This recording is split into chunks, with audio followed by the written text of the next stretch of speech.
This story is called Henry and Mudge and the Forever Sea. This is by Cynthia Rylant.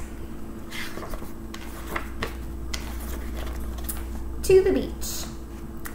It was summer vacation and Henry and his big dog Mudge were going to the beach. Mudge had never been to the beach. Henry promised he would like it. "You'll like the waves," he said, "and the sandcastles and the shells, but don't drink the water," he warned. "Too salty." They went in the car with Henry's father. In Henry's bag were green goggles, a yellow bucket, an orange shovel, and a dump truck. In Mudge's bag were a blue bowl, a jug of water, half a bone, and a tennis ball. In Henry's father's bag was a book about shells, 6 towels, and a red rubber lobster he liked to bring along. They sang sea songs all the way. Henry's father said, "Yo ho ho," about 100 times. Henry acted like a shark. Mudge just wagged. They couldn't wait to get there. The Forever Sea. "I see it!" Henry shouted. The ocean was waiting. It was blue and white and forever. Henry's father honked the car horn. Mudge barked. They parked the car and ran for the sand. Mudge got there first. He ran right into the water. Splash! Henry was second.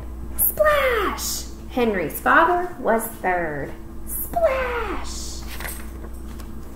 The white foam rushed around their legs. They laughed and hopped and ran. A big wave knocked Henry down. He rolled all the way back to shore. "Wow," said Henry. He got up and ran right back in. Henry's father rode a wave like he was a surfboard. He rode it all the way back to shore. "Wow," he said. He got up and ran back in. Mudge was not as brave as Henry and Henry's father. He just ran along the edge. He stayed out of the big waves. But still, he got so wet that he looked like a whale with legs. They all played a long time. For lunch, Henry and Mudge and Henry's father walked to a hot dog stand.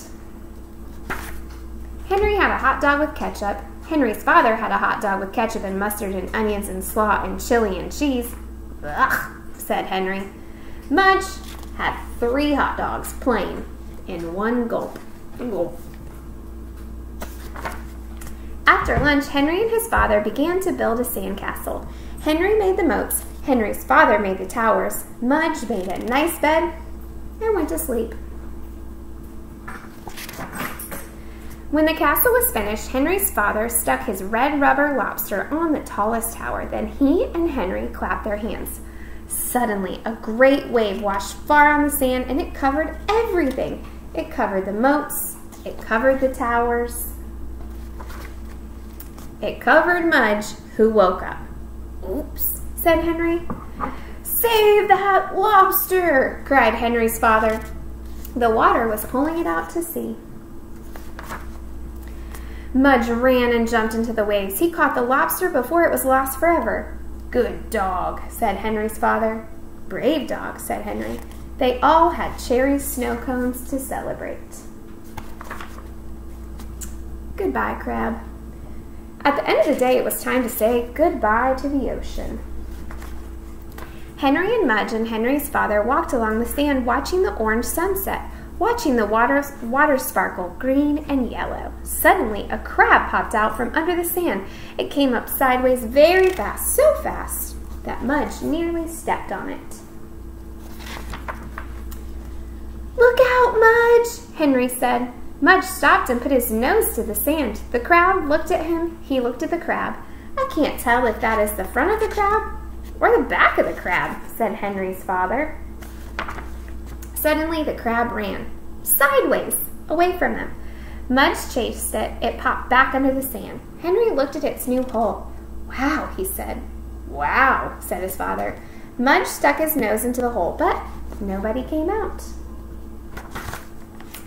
"Since we can't have crab for dinner," said Henry's father, "I guess we'll have to have another cherry snow cone."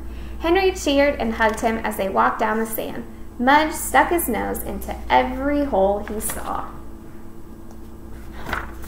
But nobody ever came out. The end.